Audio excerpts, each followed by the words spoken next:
Bienvenue sur la chaîne des paillettes sur les mots. Parce que grandir n'est pas toujours simple, cette chaîne vous propose des histoires pour les enfants, mais également pour l'enfant intérieur qui vit encore dans chaque adulte, pour que la partie la plus inconsciente de soi se sente entendue, réconfortée, aidée, encouragée. Mettre des mots sur nos mots, sur des émotions parfois incomprises, des comportements souvent limitants, c'est déjà les accepter pour mieux les laisser s'envoler. Alors, c'est le moment de prendre conscience de ces ailes. L'écoute des contes et histoires hypnotiques se fait de préférence dans un endroit calme, confortable, avec casque, pourquoi pas. Petit rituel du soir, seul ou moment de partage avec papa ou maman. En fait, à chacun de trouver ce qui lui convient. Pour vous aider, un thème guide chaque vidéo. Néanmoins, les histoires peuvent être écoutées juste pour le plaisir de voyager.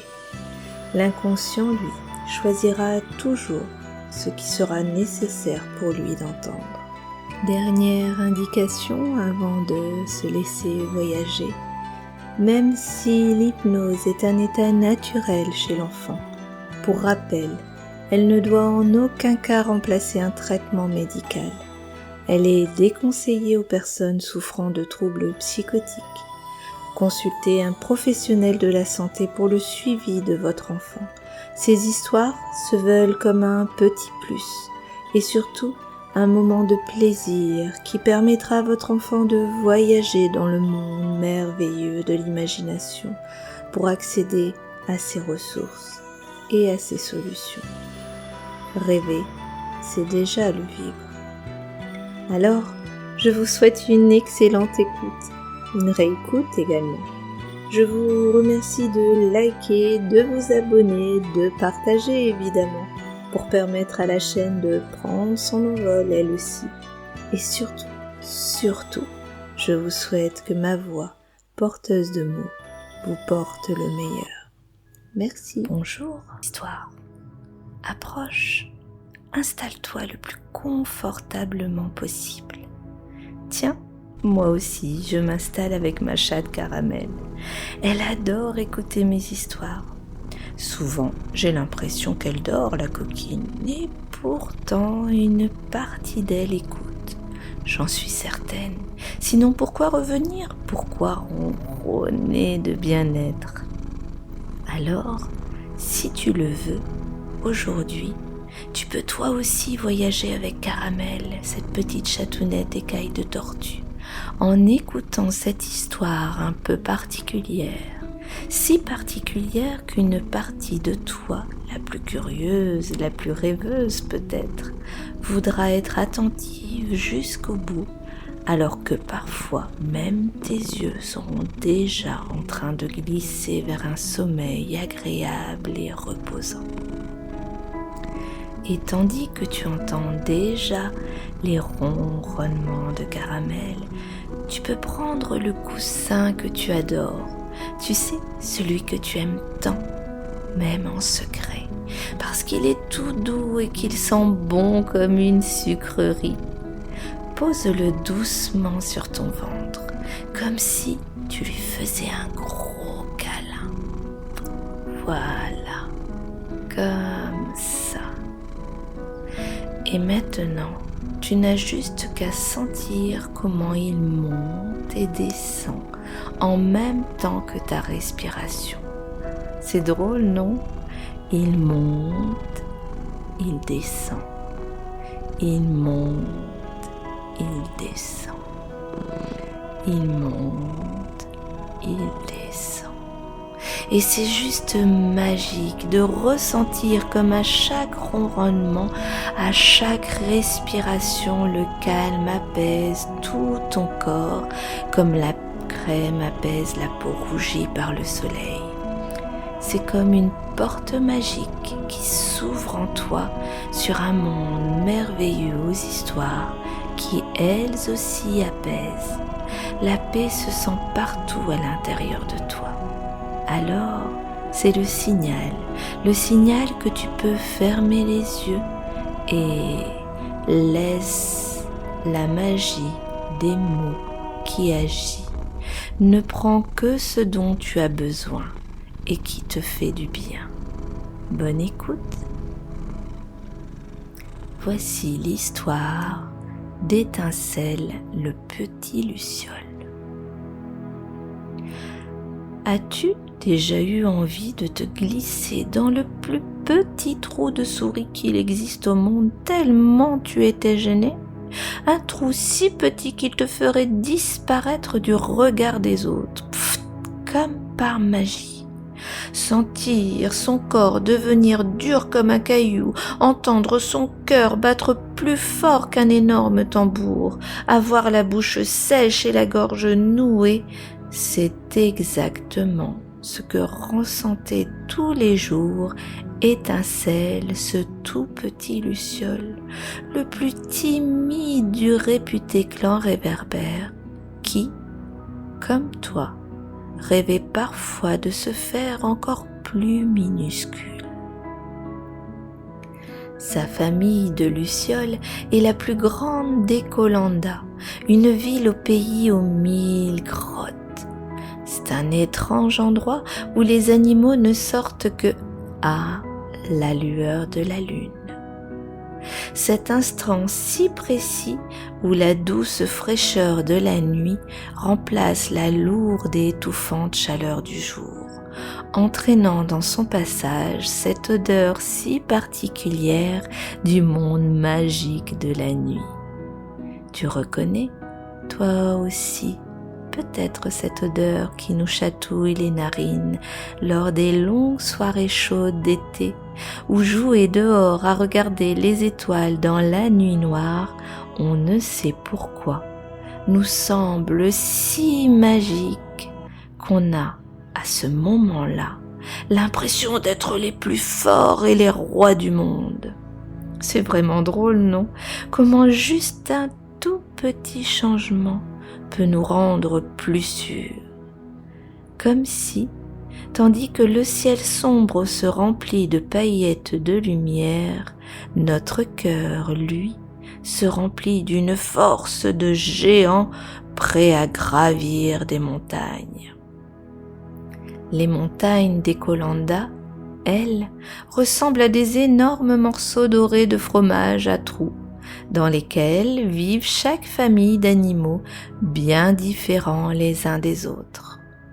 Bien sûr, il y a les réverbères, la famille d'Étincelle, les gardiens de la ville, mais aussi les gratte-crottes, ces petits coléoptères en charge de la propreté, les garde-tout, ces écureuils banquiers, les fournitimes et leur hypermarché, sans oublier bien sûr les grandes lunettes, ces chouettes responsables de la bibliothèque, de l'école, ainsi que de nombreux autres animaux. Quel monde! Chaque animal a un rôle précis dans l'organisation de la vie de la ville.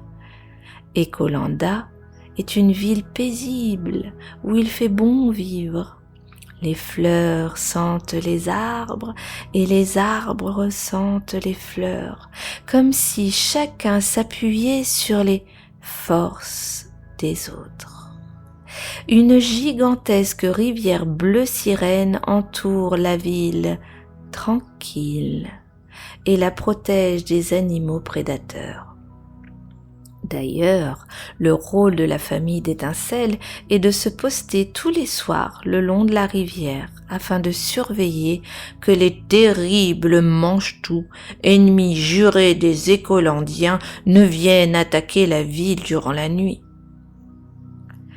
Aujourd'hui, plus qu'un autre jour, Étincelle aimerait se cacher dans un trou de souris. Ce soir est le grand jour de sa première parade. Tous les regards seront portés sur lui. Pour son anniversaire des 10 ans, il doit défiler devant tous les animaux d'Écolanda et prendre sa place en tant que veilleur de rivière aux côtés de ses frères. Être veilleur est un grand privilège et une énorme responsabilité. Cela paraît si simple et facile pourtant pour Grande Flamme et Pilélec, ses 2 frères aînés. Pour autant, Étincelle, lui, avait l'impression de vivre un vrai cauchemar. Il faut dire que contrairement aux autres, il n'arrivait qu'à produire qu'une minuscule poussière de lumière. Tu parles d'une catastrophe? C'est comme si à chaque fois qu'on le regardait, au lieu d'illuminer et de rayonner comme un soleil, il n'était capable que d'éclairer le trou d'une souris. Cela lui paraissait impossible. Étincelle était justement en train de penser à tout cela, assis au bord de l'eau, quand soudain sa mamie vint s'asseoir auprès de lui. « Tu as l'air bien soucieux, mon petit chéri. Serait-ce la parade de ce soir qui t'inquiète ?» Étincelle n'eut juste la force que d'hocher la tête. Ce oui silencieux était aussi lourd de sens que son cœur d'inquiétude. « Tu sais, Étincelle, il y a fort longtemps, quand ton arrière-papy Éclair avait ton âge, juste avant sa première parade, sa mamie lui offrit cette pierre cristal qu'il porta tous les jours pour l'aider à s'illuminer. Aujourd'hui, je te la donne. Elle t'aidera à puiser au fond de toi ton soleil intérieur pour briller comme tu le désires. » « Oh, mamie Luce, merci beaucoup. Je ne suis pourtant pas sûre que cela soit suffisant pour moi, » répondit Étincelle, toujours très inquiet. « Mon chéri, tout le monde le sait. On ne peut juger des forces d'une personne que lorsque celle-ci ait compris qu'elle les a au fond de son cœur. » Après la discussion avec sa mamie Luce, et sans trop savoir pourquoi, c'est le cœur un peu plus léger qu'Étincelle se prépara pour la parade. Et quelques heures plus tard, lorsqu'il commença à parader, en entendant les trompettes, les clairons et les cris de joie des enfants, il sentit contre son cœur la chaleur réconfortante du cristal. Et bizarrement, plus il avançait, plus il se sentait léger. Il se surprit même à se redresser, à regarder autour de lui et à croiser le regard des animaux du village à son passage. La petite poussière de lumière qu'il produisait commençait même à s'intensifier, devenant, au fil de ses pas, un petit tourbillon de poussière de lumière. Au fond de lui, il ne savait pas comment, ni pourquoi, et pourtant il ressentait que quelque chose avait changé en lui. Il s'approchait de la rivière avec tout le clan des réverbères. C'était magnifique. Cette ribambelle de lucioles éclairant comme par magie les bords de la rivière. Toutes ces lumières jaunes et blanches se reflétaient dans l'eau, se multipliant avec son reflet. Étincelle prit son poste, tout tremblant de peur, de se retrouver seul pour éclairer cette partie de rivière. Quand soudain, juste devant lui, tapi dans l'ombre de l'autre côté, un manche-tout.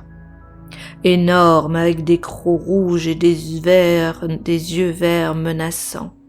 Quelle panique! Que vais-je faire, pensa Étincelle, qui sentit de nouveau son corps devenir tout dur comme une statue figée. Son cœur qui tapait si fort dans sa poitrine que Étincelle pensait que bientôt il allait en sortir et se sauver, le laissant seul devant le monstre. C'est alors qu'il sentit de nouveau le cristal contre sa poitrine. Il pensa très fort aux paroles de sa mamie Luce et il prit une grande inspiration, comme pour se convaincre que lui aussi avait cette force au fond du cœur. Il ferma les yeux et respira une seconde fois. sentit son cœur se calmer et d'un coup, ce fut une explosion de lumière plus grande que la montagne d'Ecolanda elle-même, tellement éclairante, tellement lumineuse que le mange-tout en fut complètement aveuglé et s'enfuit en criant de douleur. Et oui, la lumière intérieure est insupportable pour les plus horribles des monstres. Tous les réverbères ainsi que tous les animaux d'Ecolanda se précipitèrent pour féliciter Étincelle du courage qu'il avait eu et de l'incroyable explosion de lumière qu'il venait de créer. Tous étaient surpris de cette force qu'il avait en lui pour créer une lumière si exceptionnelle et dépasser sa peur du mange-tout. Étincelle, lui, courra remercier sa mamie Luce pour le cristal si puissant qu'elle lui avait donné. Combien ne fut-il pas surpris de sa réponse pourtant? Étincelle, ce cristal n'est juste qu'un simple morceau de quartz. Il n'a aucun pouvoir à part celui de refléter les ressources que tu possèdes, toi, à l'intérieur de ton cœur. Depuis cette soirée, Étincelle n'eut plus l'envie de se cacher avec sa timidité dans un trou de souris. Il avait juste compris que plus il se faisait confiance et plus cela était facile pour lui. La force de faire fuir le mange-tout, c'était lui et lui seul qui la portait dans son cœur. Alors, désormais, il marchait facilement, la tête relevée, et tous les jours il admirait comment le ciel d'Ecolanda était le plus beau ciel du monde. Voilà, c'était l'histoire d'Étincelle, le petit luciole.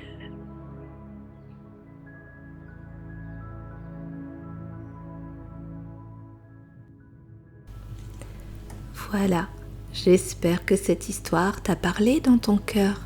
Nous savons tous que les mots les plus importants pour nous trouvent toujours le chemin qui les mène à la bonne porte en nous.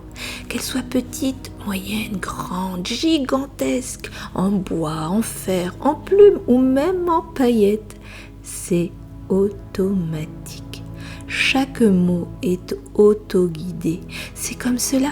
Il n'y a rien à faire, à part se laisser surprendre de voir tous les changements qu'il crée en nous comme par magie. Toi aussi, si tu écoutes cette histoire souvent, tu pourras t'étonner de découvrir tous les nouveaux super-pouvoirs de confiance qui brillent en toi. Il est si facile de se rappeler que même le plus beau et rare cristal ne fait que refléter la lumière qui existe déjà en nous. C'est vraiment chouette et magique de voir comment, sans rien faire, notre cœur et une partie inconsciente de nous retiennent ce qui est important pour nous d'apprendre, comme un air de chanson qui reste en toi, seulement si cela peut te faire du bien évidemment. Sinon, l'air passe et disparaît dans le vent. Alors, si tu écoutes cette histoire dans ton lit le soir, tu peux te laisser sombrer dans le plus doux sommeil réparateur, qui demain, j'en suis certaine, te permettra de te réveiller en super forme, plus confiant de ta lumière intérieure que jamais, pendant que la partie de toi qui te veut du bien continue, elle, son travail tranquillement. Et puis, plus tu continues à entendre ma voix, moins tu l'entends pour juste entendre la musique, puis le silence qui mène à la porte des rêves merveilleux. Bonne nuit, fais de doux rêves aux 1000 couleurs. Par contre, si tu écoutes cette histoire dans la journée, alors tu peux déjà trouver cela incroyable de sentir comme quelque chose a changé en toi. Comme une douce caresse chaude qui vient juste te rappeler de surtout ressentir que tu as en toi toi aussi cette lumière de confiance qui brille plus intensément qu'un diamant. Peut-être même qu'une partie de toi va oublier l'histoire pendant qu'une autre, elle, se rappellera de l'apprentissage qui est important pour elle de retenir. Tu sais, comme une petite croix dans la case d'un calendrier. Alors, en même temps que tu oublies tout cela, tu peux juste te rappeler comment c'est agréable de se laisser bercer par ces histoires. Tu peux même juste ressentir comment le reste de ta journée va être merveilleusement facile, comme Obélix, en écoutant ma voix, tu prends un chaudron entier de méga potions de bonne humeur, de joie et d'amour. Parfois, les enfants ressentent de suite une sorte de chaleur ou de lumière qui circule dans leur corps, comme c'est agréable. Eh bien, c'est comme un signe que la potion agit. C'est un signal que maintenant, tu peux revenir dans le ici et le maintenant. Tranquillement. Tu peux ressortir de la porte des rêves. Tu peux même commencer à entendre ma voix plus forte dans tes petites oreilles, comme si elle venait te souffler qu'il est temps de revenir. Et étonnamment, comme Pinocchio qui découvre son corps pour la première fois, plus tu entends ma voix et plus tu te sens de plus en plus présent. Tu ressens de nouveau tes pieds. Tu peux même gigoter tes orteils. Tu ressens de nouveau tes jambes, ton ventre, ton dos contre le fauteuil ou le lit. En fait, plus tu sens ton corps et plus tu prends conscience de nouveau de l'endroit où tu te trouves, tu sais, dans ta chambre ou dans ton salon, enfin, l'endroit dans lequel tu as choisi d'écouter cette histoire. Tu sens tes bras, tes mains que tu peux commencer à gigoter elles aussi, ta tête. Voilà, c'est bien, super, comme cela. Et puis, tu sens de nouveau l'air sur ton visage et l'envie de tes yeux de s'ouvrir sur cette magnifique journée. Allez, tu peux même t'étirer. Voilà, comme ça. Comme le matin quand on sait qu'on va passer une excellente journée. C'est vraiment chouette, non? Et hop, te voilà totalement et complètement réveillé, totalement et complètement aligné. Bravo, super! Tu as plein de merveilleux moments à vivre aujourd'hui avec tes copains, ta famille. Alors, profite! Caramel et moi te souhaitons le meilleur. À bientôt! Viens vite nous écouter de nouveau. Pour cela, n'oublie pas le pouce et la cloche. Bonne journée!